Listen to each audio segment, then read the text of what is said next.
दुर्ग में कांग्रेस का बिजली बिल वृद्धि के खिलाफ जोरदार प्रदर्शन।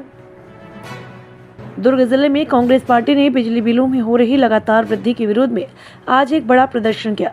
जिले के 5 ब्लॉकों के कांग्रेस पदाधिकारियों और कार्यकर्ताओं ने एकजुट होकर आदित्य नगर स्थित बिजली विभाग का घेराव किया और अपनी मांगों को लेकर एक ज्ञापन सौंपा। इस विरोध कार्यक्रम में पूर्व विधायक अरुण वोरा, राजेंद्र साहू सहित बड़ी संख्या में कांग्रेस नेता और कार्यकर्ता मौजूद रहे। प्रदर्शनकारियों ने भाजपा सरकार के खिलाफ जमकर नारेबाजी की।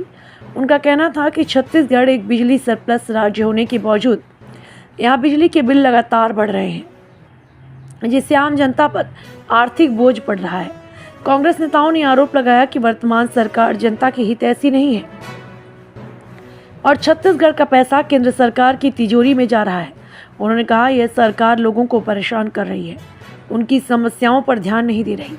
पूर्व विधायक अरुण वोरा ने अपने संबोधन में कहा कि कांग्रेस सरकार ने प्रदेश के लोगों को सस्ती बिजली उपलब्ध कराई थी, लेकिन भाजपा सरकार आने के बाद से बिजली के दाम लगातार बढ़ रहे हैं। उन्होंने सरकार से मांग की कि वह तत्काल बढ़ी हुई बिजली दरों को वापस ले और जनता को राहत प्रदान करे। इसकी मार पड़ी, क्या कुछ कहना चाहिए? किसानों को सबसे ज़्यादा नुकसान है, क्योंकि नए कनेक्शन दिए नहीं जा रहे हैं।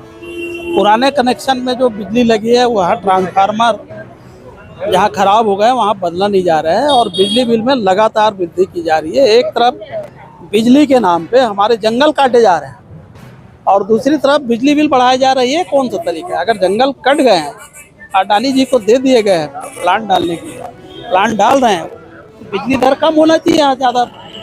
एक तरफ हमारे जंगल कट रहे हैं और बिजली बिल बढ़ रहा है, ये यहाँ के लोगों के साथ धोखा है। खाद के दाम बढ़ गए, बिजली बिल बढ़ रहे हैं। रसोई गैस 500 में देने की बात हुई थी, आज उसके भाव आसमान छू रहे हैं। सरप्लस राज्य है छत्तीसगढ़, उसके मैं वही तो बोल रहा हूँ, सरप्लस के साथ साथ और बिजली उत्पादन के लिए जंगल काटे जा रहे हैं, नदी नालों का उपयोग किया जा रहा है। हमारे कांग्रेस के राज्य में आधा हो गया, हमारे बोल रहे 4000 करोड़ से ज्यादा का घाटा है। जब कांग्रेस की सरकार थी तो वही राज्य है, वही जनता है। अगर सरकार भूपेश बघेल जी की थी, कांग्रेस की थी, तब बिजली बिल आधा होने के बाद भी सरकार को घाटा नहीं हुआ। अभी किस आधार पे घाटा हो? ये घोटालों की सरकार है, साय की सरकार। कहाँ जा रहा है भाजपा के साथ? सभी केंद्र में जा रहे हैं जहाँ इनके नेता हैं, क्योंकि भाजपा वोट खरीदने का काम करती है। ईवीएम और वोटों को खरीद कर चुनाव जीतती है, लेकिन उसी पैसे से चुनाव जीतती है और दूसरे तरफ जनता को लूटने का काम करती है। जी भैया, वृद्धि बिजली बिल में वृद्धि कांग्रेस में कम होता है और भाजपा के 1.5 साल की सरकार में वृद्धि हो जाती है, क्या मानते हैं ऐसी वृद्धि को? देखिए, ये बहुत ही जन विरोधी फैसला है भारतीय जनता पार्टी का।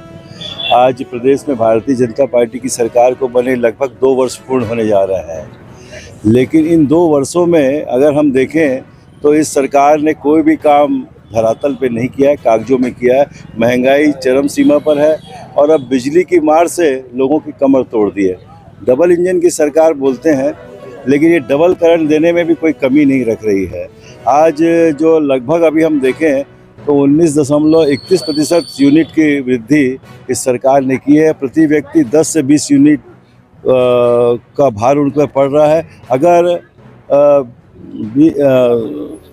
यह भार 200 यूनिट हो तो समझ लीजिए आपके यह भार पूरे प्रदेश वासियों के ऊपर 42 करोड़ का होगा। 42 करोड़ एक महीने में यह भार पड़ता है तो 288 करोड़ रुपए साल में जनता की जेब से जाएंगे। तो यह भारतीय जनता पार्टी की सरकार ने आम आदमी की कोई परवाह नहीं की है और जिन लोगों की जेब में डाका डालने का काम इन्होंने अपने इन 18 महीनों में किया है, इसका हम विरोध करते हैं। आज आदित्य नगर में हम इसका घेराव कर रहे हैं और उसके बाद जिला मुख्यालय का घेराव 22 जुलाई को करेंगे।